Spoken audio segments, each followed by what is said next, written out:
이에 블레셋 사람들이 굴복하여 다시는 이스라엘 지역 안에 들어오지 못하였으며 여호와의 손이 사무엘이 사는 날 동안에 블레셋 사람을 막으시매 블레셋 사람들이 이스라엘에게서 빼앗았던 성읍이 에그론부터 가드까지 이스라엘에게 회복되니 이스라엘이 그 사방 지역을 블레셋 사람들의 손에서 도로 찾았고 또 이스라엘과 아모리 사람 사이에 평화가 있었더라.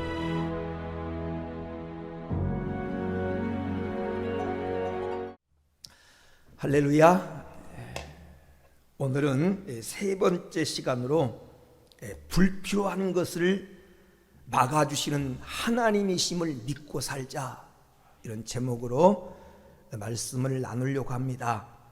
로마서 8장 28절에 보면 우리가 알거니와 하나님을 사랑하는 자 곧 그 뜻대로 부르심을 입은 자들에게는 모든 것이 합력하여 선을 이루느니라, 이런 말씀이 있습니다.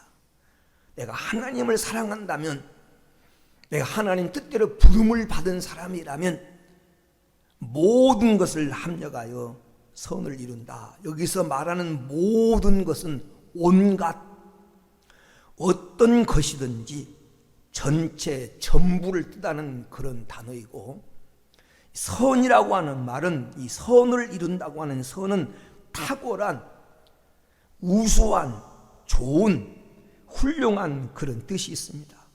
그러니까 우리의 삶을 간섭하신 하나님께서 삶의 현장에서 일어나는 모든 일들을 우리에게 유익하게 하시고 탁월하게 하시고 훌륭하게 하시고 반드시 형통하도록 하신다고 하는 그런 약속의 말씀입니다. 오늘 본문에 보면 여호와의 손이 블레셋 사람을 막으심에 빼앗겼던 것들이 회복되고 평화가 찾아왔다라고 하는 그런 말입니다. 블레셋 사람들을 막아주신 하나님의 손이 2022년도를 살아가는 오늘 여러분 생에도 불필요한 것을 막아주시는 그런 은혜가 함께하기를 주의 이름으로 축원을 드립니다. 첫째는 대적을 막아주시는 하나님이십니다.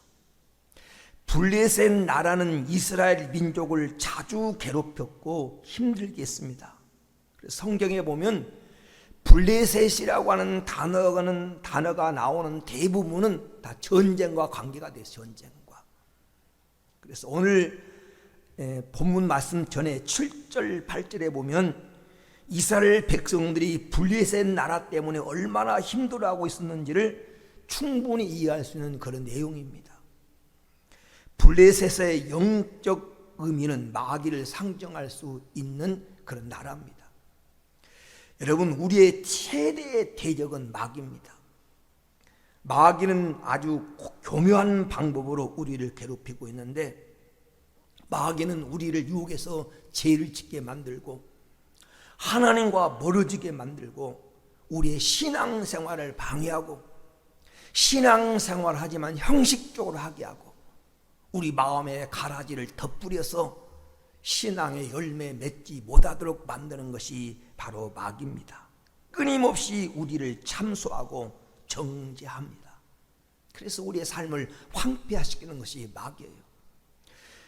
블레셋 나라가 이스라엘 민족을 괴롭혔듯이 마귀는 지금도 우리 믿는 성도들을 괴롭힌데, 정신적으로 괴롭히고 육체적으로도 괴롭히고 영적으로도 괴롭히고 환경적으로도 괴롭히는데 하나님이 막아주시면 됩니다. 아멘. 하나님 막아주시면 돼요.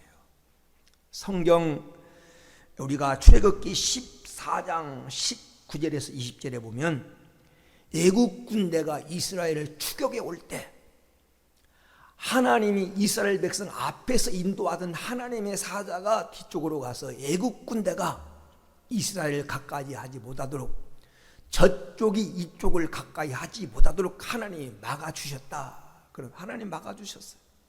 거대한 이스라엘의 대적 애국 군대를 막아주셔서 출애굽하게 하시고 가나안에 들어가도록 역사하신 하나님이십니다. 창세기 31장 29절에 보면 이제 야곱이 독립해서 자기 가정을 이루려고 고향을 향해 돌아올 때 라반이 온 가족과 일가 친척을 모아서 칼을 빼들고 야곱을 죽이겠다고 쫓아올 때 하나님이 라반을 막으셔서 야곱을 해하지 못하도록 하나님이 지켜주셨습니다. 너는 선악간에 야곱에게 말하지 마라. 라반이 야곱을 찾아와서 이렇게 말합니다. 너를 해할 만한 능력이 네 손에 있지만 어젯밤에 하나님께서 나를 막으사 너를 해하지 못하게 하셨느니라. 야곱을 지켜서 야곱의 원수가 야곱을 해하지 못하도록 지켜주셨던 그 하나님께서 오늘 여러분을 2024년도 살아갈 동안에 마귀라고 하는 대적, 가난이라고 하는 대적, 질병이라고 하는 대적, 문제의 대적을 하나님 막아주셔서 오늘 평탄한 삶을 살아가도록 인도해 주시는 은혜가 함께하기를 주의 이름으로 축원을 드립니다. 이 하나님을 믿고 우리 힘차게 전진하십시다. 두 번째, 하나님은 재앙을 막아주시는 하나님이십니다. 재앙. 인간의 실수로 일어나는 재앙을 인재라고 하고 하나님이 내리시는 재앙을 천재라고 합니다. 다시 말하면 비록 인재든 천재든 재앙의 근본 원인은 죄에 있습니다. 죄. 인재라고 해도 그 인재의 원인은 인간의 죄성의 원인이 있습니다. 인간의 죄성, 어떤 탐욕과 난개발과 그리고 무분별한 실수와 잘못이 인재를 불러오는 겁니다.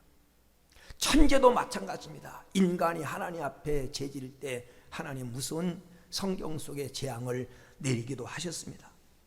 하나님께서 내리는 재앙, 그것이 인재가 됐든 천재가 됐든 우리가 재앙을 만날 때 그 재앙에서 벗어나고 우리가 해결하고 또 재앙에서 벗어난 길은 하나님이 막아주셔야 됩니다.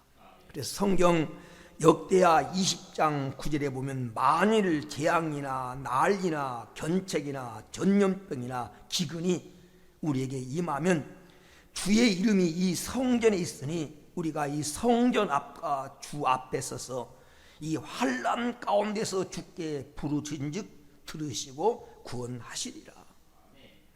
이스라엘 백성을 애굽 나라에 내리는 10가지 재앙에서 그 재앙이 이스라엘 백성을 가까이 하지 못하도록 이스라엘 백성이 거하는 고센 땅을 지켜주시고 재앙을 막아주셨던 하나님, 그 하나님이 금년 안에 세상에 행하는 모든 재앙, 그것이 천재가 됐든 인재가 됐든 모든 사고와 사건과 불행한 일에서 하나님 여러분을 막아주셔서 금년 안에 재앙 없이 살아가도록, 재앙이 왔다가 피해가도록, 6월절 넘어가도록 하나님이 지켜주시는 금년 한 해가 되기를 주의 이름으로 축원을 드립니다. 하나님 우리의 재앙을 막아주셔요. 그 하나님을 믿고 여러분 담대하게 살아가는 한 해가 되기를 주의 이름으로 축원을 드립니다. 세 번째, 성경에 보면 하나님은 우리의 실수와 손해를 막아주시는 하나님이십니다. 인간은 언제나 실수할 가능성이 있습니다. 야고보서 3장 2절에 우리가 다 실수가 많으니, 우리는 다 실수가 많아요. 특별히 야고보서 3장 2절에 보니까 말에 실수가 많습니다. 입이 방정을 떨어서 하나님 앞에 주신 복을 쏟아버리는 경우가 많은데 하나님 우리의 실수를 막아주시고 실수를 섭리로 바꿔주시는 그런 하나님입니다. 창세기 20장 6절에 보면 아브라함이 그 블레셋 사람들을 무서워서 자기 아내를 애굽 땅에 내려갈 때 자기 아내를 누이라고 속이고 내려갑니다. 그때 아브라함이 실수한 거거든요. 하나님의 사람은 실수한 건데 이 아비멜렉이라고 하는 이 왕이 이 아브라함의 아내 사라를 갖다가 자기 아내로 취해서 동침하려고 할 때 하나님이 그걸 막아주셨어요. 하나님이 그 막아주셔서 아비멜렉이 실수하지 않도록 네가 온전한 마음으로 그렇게 한 줄 알므로 내가 너를 막으사 죄를 짓지 않도록 실수하지 않도록 아브라함의 가정이 깨지지 않도록 하나님은 막아주셨어요. 하나님이 막아주지 않았다고 한다면 아브라함의 가정은 깨졌을 것이고 하나님의 구원 계획은 박히게 됐을 겁니다. 근데 하나님 막아주셨어요. 아브라함의 실수를, 또 아비멜렉이 알리 못해서 남의 아내를 취했던 그 실수를 하나님이 막아주셔서 하나님의 가정을 지켜주셨어요. 우리가 사무엘상 25장 34절에 보면 다윗이 나발이라고 하는 사람이 양떼를 깎을 때 아브라함을 대접하지 않고 아브라함이 보는 사람을 박대했다는 말을 듣고 아브라함이 분노해서 일생일대 큰 죄를 지을 뻔했습니다. 내가 가서 그에 속한 모든 가족에 내가 씨를 도말하지 않으면 하나님이 내게 벌 위에 벌을 내리리라, 이렇게 하고 복수하게 해서 칼을 빼들고 400인을 거느리고 달려가는데 하나님께서 그 나발의 아내 아비가일을 보내서 다윗이 실수하지 않도록 막아주셔요. 실수하지 않도록, 분노 때문에 복수하지 않도록 그 지혜로운 아비가일을 보내서 아브라함을 막아주셔서 범죄치 않도록 하나님 막아주셨어요. 실수할 다윗을 막아주시고 실수한 아브라함을 막아주셔서 그 가정을 지켜주신 하나님, 우리가 금년 안에 살아가면서 우리도 연약하기 때문에 실수할 수 있습니다. 말로 실수할 수 있고 행동으로 실수할 수 있는데, 오늘 아브라함의 실수를 막아주시고 다윗의 실수를 막아주신 그 하나님이 금년 안에 여러분의 실수를 막아주시기를 주의 이름으로 축원을 드립니다. 그리고 하나님은 실수만 막아주신 것이 아니라 우리의 손해도 하나님은 막아주세요. 창세기 31장 7절에 보니까 야곱이 억울하게 손에 입지 않도록, 야곱에게 해를 끼치지 못하도록 하나님이 막아주셨어요. 그의 삼촌 라반이 10번이나 품삯을 안 주려고 변개시키고 야곱을 공짜로 빈손으로 돌려보내려고 했지만 하나님 막으사 나를 해하지 못하게 하셨다. 믿는 사람 야곱이 손해보지 않도록 하나님이 손해를 막아주신 하나님, 금년 안에 여러분이 살아가면서 손해볼 일, 여러분 인생에 큰 상처를 입을 일, 힘든 일을 하나님 막아주셔서 손해보지 않도록 여러분 실수와 손해를 막아주시는 하나님의 손길이 함께 하시기를 축원합니다. 하나님 막아주세요. 이 하나님을 믿고 힘차게 살아갈 수 있게 되기를 주의 이름으로 축원을 드립니다. 끝으로 하나님은 우리의 불행을 막아주시는 하나님이십니다. 여러분, 인생의 최대 불행은 어떤 불행이냐면 하나님 없이 사는 것입니다. 이 세상에서 가장 불행한 사람이 있다면 누가 아무래도 부모 없이 살아가는 고아일 것입니다. 그런데 하나님이 우리의 아버지가 되셔서 우리의 불행을 막아주셨고, 그리고 세상의 또 하나의 불행은 죄와 저주 가운데 사는 사람일 것입니다. 그 무거운 죄짐을 지고 죄 가운데 사는 사람일 텐데 하나님은 예수를 보내서 우리의 죄짐을 받아주시고 우리의 죄 문제를 해결해 주셔서 전혀 죄를 지지 않는 것처럼 흰눈처럼 하나님께서 양털처럼 우리를 깨끗하게 해주겠다고 약속하셨습니다.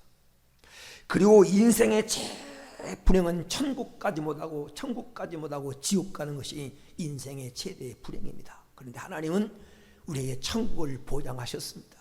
내가 너희를 위하여 처소를 예비하러 가노라. 내가 다시 와서 나 있는 곳에 너희도 있게 하리라. 우리는 우리의 영원한 인생의 불행을 하나님은 막아주셨습니다. 그 하나님이 우리가 2024년도 살아간 동안에 사소한 작은 일 때문에 가슴 아파하고 불행하고 힘들지 않도록 금년 안에 여러분의 인생 가운데 불행한 일들을, 불우한 일들을 다 막아주셔서 웃고 살도록, 찬양하며 살도록, 감사하며 살도록 길을 활짝 열어주시는 2024년도가 될 수 있도록 하나님 막아주시고 지켜주시는 은혜가 함께하기를 주의 이름으로 축원을 드립니다.